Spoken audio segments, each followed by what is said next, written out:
그 자네는 누구인가? 내 이름은 파란 만장하죠.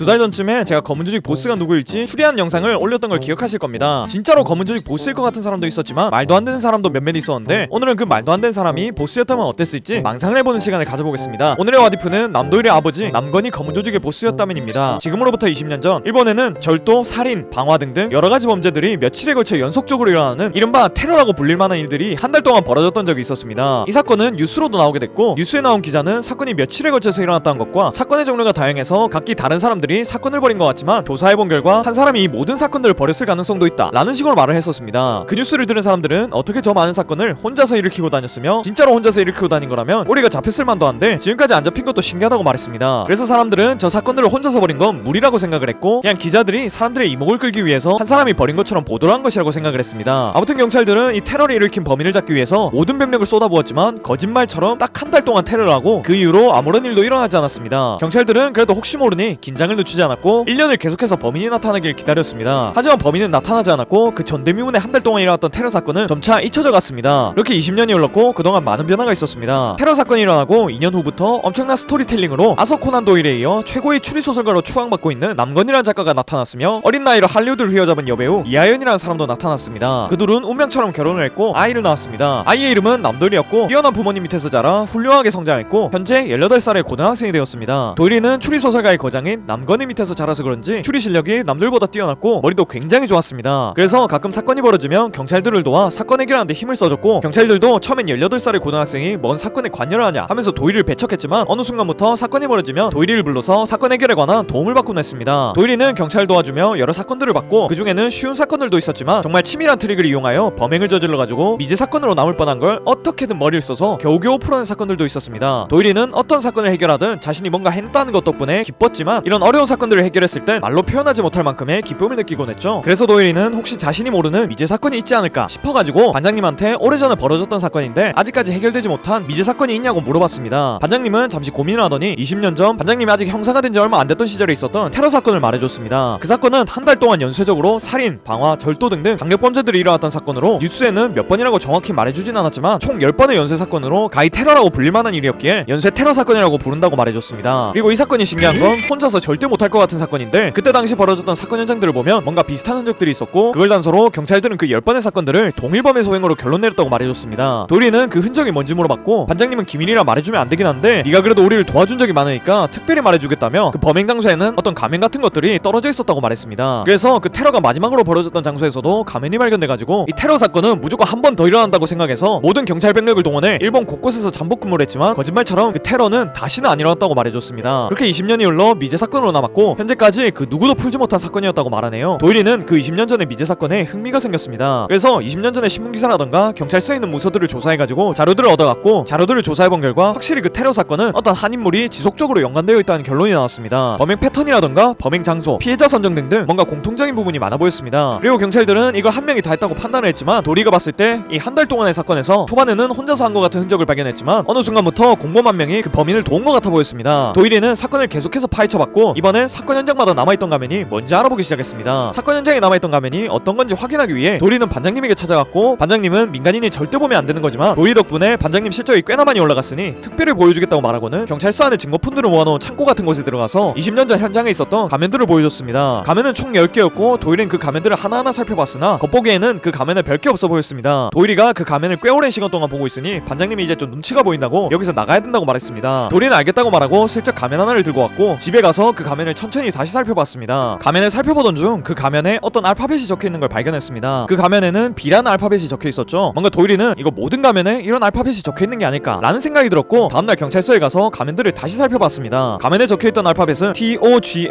TOGNBNRHAI 이렇게 10개의 알파벳이 적혀있었습니다. 도일이는 이 알파벳을 조합하면 범인에 대한 윤곽이 잡힐 것 같다는 생각을 하고 있었는데 갑자기 전화가 울렸습니다. 전화를 건 사람은 미란이었고 오늘 놀이공원 가기로 해놓고 어딜 간 거냐고 돌려차기 쳐맞고 싶냐고 말했습니다. 도일이는 요즘 20년 전 사건이 사건에 매달려 있어가지고 이 탱크하고 놀이공원 가기로 한 걸 잠시 잊어먹고 있었습니다. 이거 안 가면 자신의 죽음이 미제 사건으로 남을 것 같다는 생각에 얼른 뛰어서 놀이공원에 갔고 미라니와 데이트를 즐겼습니다. 그러다가 롤러코스터에 타게 됐고 그 롤러코스터에서 살인사건이 일어나게 되죠. 그래서 그 롤러코스터에 타고 있던 승객 모두가 용의자가 됐고 도리는 범인을 잡기 위해 용의자들을 조사하기 시작했습니다. 그런데 그 용의자들 중 검은 옷을 입은 수상한 승객들을 봤고 그 녀석들에게서 뭔가 불길한 냄새를 맡았습니다. 도일이는 일단 이 살인사건부터 해결하고 난 뒤에 저놈들을 조사해봐야겠다고 생각했고 빠르게 롤러코스터 살인사건을 풀었습니다. 그리고 난 뒤 미라니와 함께 놀이공원을 걷고 있다가 아까 봤던 검은 옷을 입은 남자가 뛰어가는 걸 발견했고 도일이는 그 남자를 따라가 봤습니다. 그렇게 그 검은 옷의 남자를 따라가서 그 남자가 뭐하는지 보고 있던 중 뒤에서 다가온 그 남자의 동료에 의해 제압당합니다. 도일이는 손쓸 새 없이 당해버렸고 이제 뒤지는 건가 하고 있었는데 검은 옷의 남자들이 뭔가를 말하기 시작했습니다. 얘기를 들어보니 이 녀석이 우리 조직 보스를 쫓고 있던 녀석이었다. 보스 말대로 우리가 수상한 행동을 하니 불나방 마냥 달려오는 게 신기했다 라는 식의 내용이었죠. 도일이는 자신이 조사하던 20년 전의 사건과 이 검은 옷의 남자들이 관련이 있는 건가 라는 생각을 하며 정신을 잃었고 그 검은 옷의 사나이들은 확실히 도일이를 죽이기 위해 도일이의 입에다가 어떤 알약을 넣었습니다. 자, 이제 시점은 20년 전으로 돌아갑니다. 20년 전 어떤 남자가 있었습니다. 그 남자는 어릴 때부터 뛰어난 두뇌를 가지고 있었고 과학, 언어, 사회, 인문학 등등 모든 분야에서 월등한 실력을 보여줬습니다. 그래서 사람들은 그 남자에게 의사가 되라하니 판사가 되라하니 사회적으로 지위가 높은 직업들을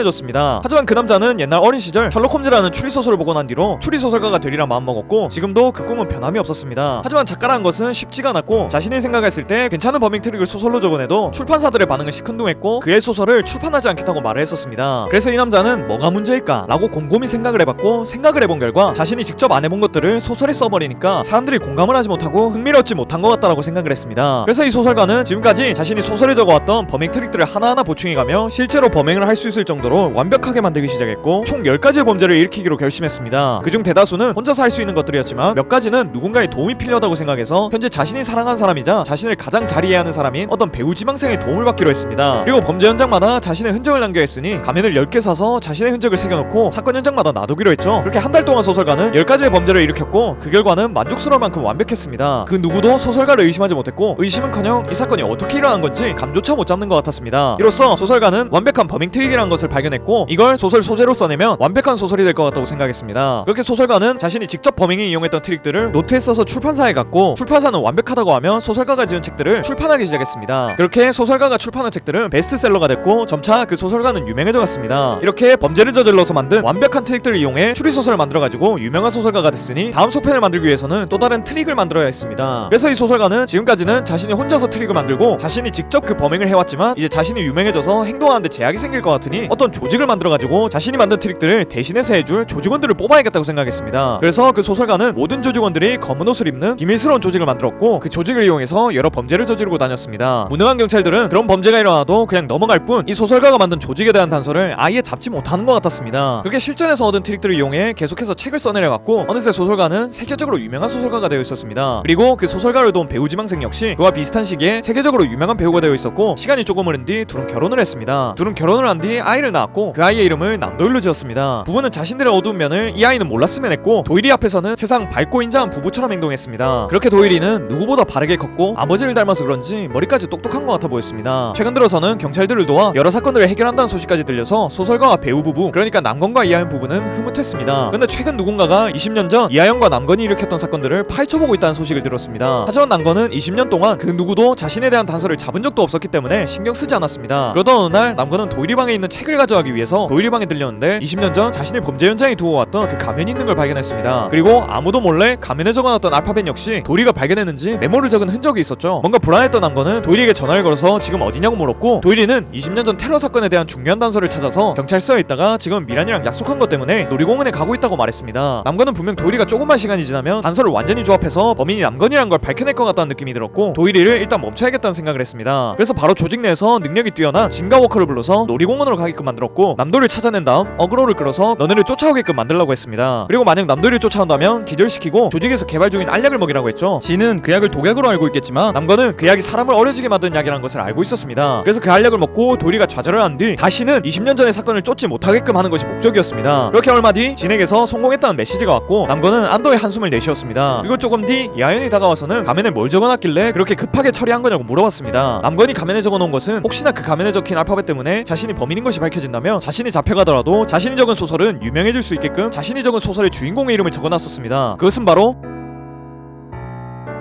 나이트 바론, 어둠의 남자기였습니다. 과연 도일이는 자신의 아버지가 조직의 보스인 걸 알아낼 수 있을까요? 와디프, 남건이 검은 조직의 보스였다면은 여기까지였습니다. 뭔가 저번 와디프를 너무 개그로 해버려가지고 이번에 좀 진지 빨고 해버린 것 같습니다. 솔직히 이것도 개그로 만들려고 했는데 쓰다 보니까 진지하게 돼버려서 끝까지 진지하게 해버린 것 같네요. 그리고 이거 보스를 처음에 안 가르쳐주고 여러분들이 추리하게끔 하다가 나중에 밝히는 것도 생각해봤는데 썸네일 만들기 빡셀 것 같아서 그냥 처음부터 가르쳐줘 버렸습니다. 부디 좋은 선택이었길 기도합니다. 아무튼 좀 진지한 영상이었는데 제발 여러분들이 재밌었길 바라겠습니다. 오늘도 이런 영상 봐주셔서 너무 고맙고 전도 재밌는 영상으로 돌아오겠습니다. 그럼 다음 시간에 만나요.